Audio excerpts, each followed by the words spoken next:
Hello guys, hello. This is for Aquarius.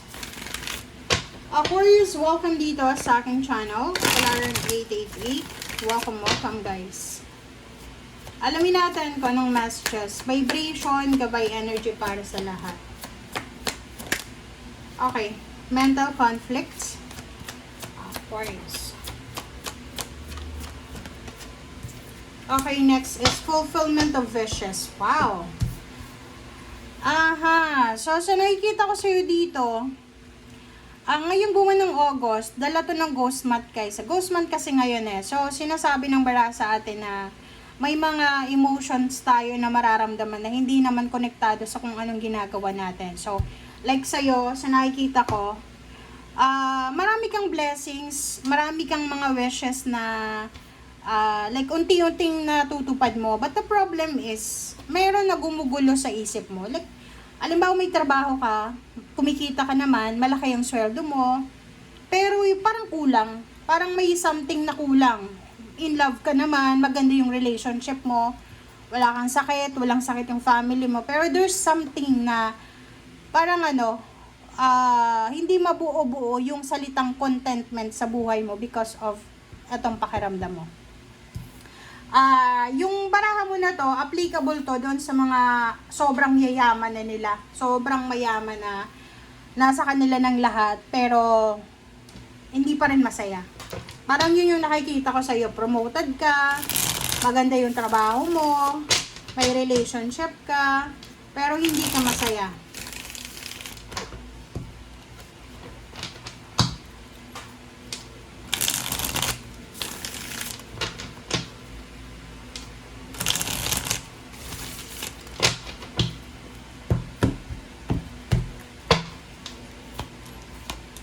Oh, 'di ba? So nakikita ko sa iyo dito, pagod na pagod ka. It's either you're an Aquarius na pagod na kayo na tuparin yung mga pangarap niyo sa buhay. Ang nakikita ko sa iyo dito, hindi ko alam, tapos na yung tapos na yung Mercury retrograde, pero parang sa iyo may Mercury retrograde pa. Kasi tingnan mo siya, parang yung baraha mo na to nagsasabi na exhausted ka, drain na drain yung energy mo sa paghahabol dito. You're chasing your dreams eh. You're chasing your goals. You're chasing your wishes. Parang ganon. So, nakikita ko sa'yo dito, pagod ka na. Sobra-sobra yung expectations mo sa sarili mo. Masyado kang okay lang naman na mataas yung pangarap natin sa buhay. Okay? Aquarius, okay lang. Libre naman mangarap. Libre. Walang bayad yan. Pero, ang sabi ng baraha sa'yo dito, kaya ka nag-iisip, kaya hindi ka makatulog sa gabi, or kaya ang dami-dami mong iniisip na hindi maganda, it's because sobra-sobra nga yung expectations mo eh. Marami kang ini-expect na mga unrealistic. So, ang sabi ng baraha sa'yo dito, kailangan realistic lang. Okay? Diba? Nakikita mo ba? Sabi ng baraha sa'yo dito, maraming paraan para maging financially stable ka. Ang problema lang dito is kulang ka sa tiwala. Masyado kang nag-overthink. Overthinker ka, at the same time, like ganito lang yon. Siguro may pera ka pang negosyo, pero iniisip mo, baka malugi ka. So, sayang lang. So, ikikip mo na lang, isisave mo na lang yung pera mo. Parang gano'n. So, mas okay pa sa'yo na maghintay sa wala kaysa kumilos na ngayon. Parang ganon. Yung iba naman sa inyo dito, dalawang klase kasi yan na Aquarius. Yung isa, parang parang train, 'di ba? Yung bullet train na arangkada. Kung anong gusto niya, kung ano yung pangarap niya, kahit sa patalim kakapit. Pero may isa dito na medyo lang siya, low-key lang siya. Na mas okay pang maghintay siya kung kailan dumating yung para sa kanya. Asan ka ba dyan? Diba? Sabi ng baraha sa'yo dito, meron ditong Aquarius na nakafocus sa forward movement. Sobra-sobra talagang expectations nyo. Marami kayong hindi ko alam kung anong ginagawa nyo sa ngayon. Estudyante ba kayo? Magulang kayo na may pinag-aaral kayo? Kasi yung expectations mo, if you're a parent, kung parent ka, tapos yung anak mo, halimbawa nag-aaral siya, kolehiyo, huwag kang masyadong mag-i-expect sa anak mo na after niyang makagraduate, mayaman na siya, mayaman ka na, ganyan, ganito. No.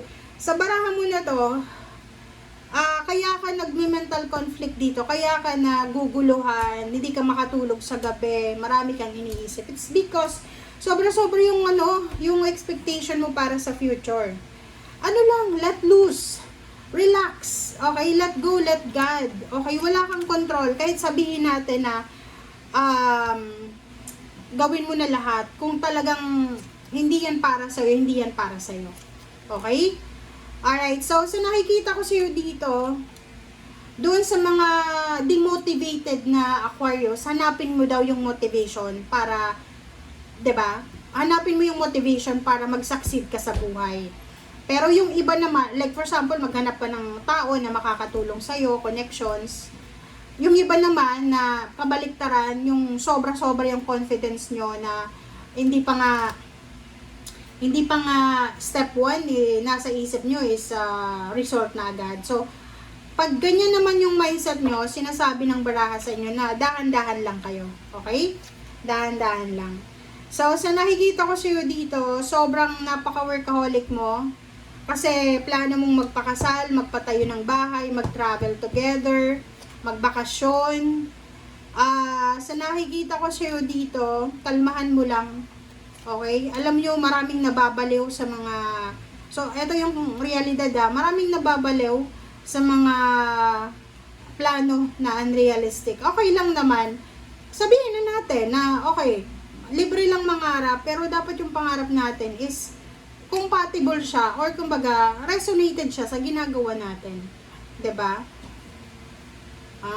Kasi like gusto mong magkaroon ng napakagandang bahay, malapalasyong bahay, which is kaya mo 'yun. Kasi ano ka, hard worker ka.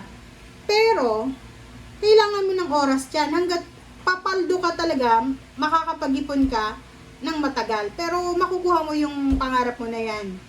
Diba? So, wag kang magmamadali. Kasi pag nagmadali ka, disappointments yan diba? Instead na maging masaya ka, magiging malungkot ka pa. Mamumroblema ka sa pera.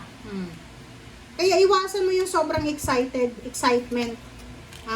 Kasi, alam mo, everyday, maraming pagbabago na nagaganap Kailangan lang nating sumabay sa agos. Okay?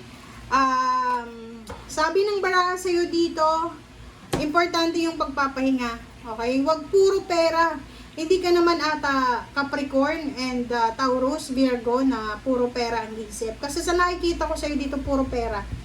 Ito yung rason kung bakit nai-stress ka. Pera yung rason kung bakit hindi ka makatulog. Pera ang rason kung bakit ayaw mong magpakasal. Pera yung ang rason kung bakit ayaw mong mag-settle. Ay, nako. Thank you guys for watching. Bye!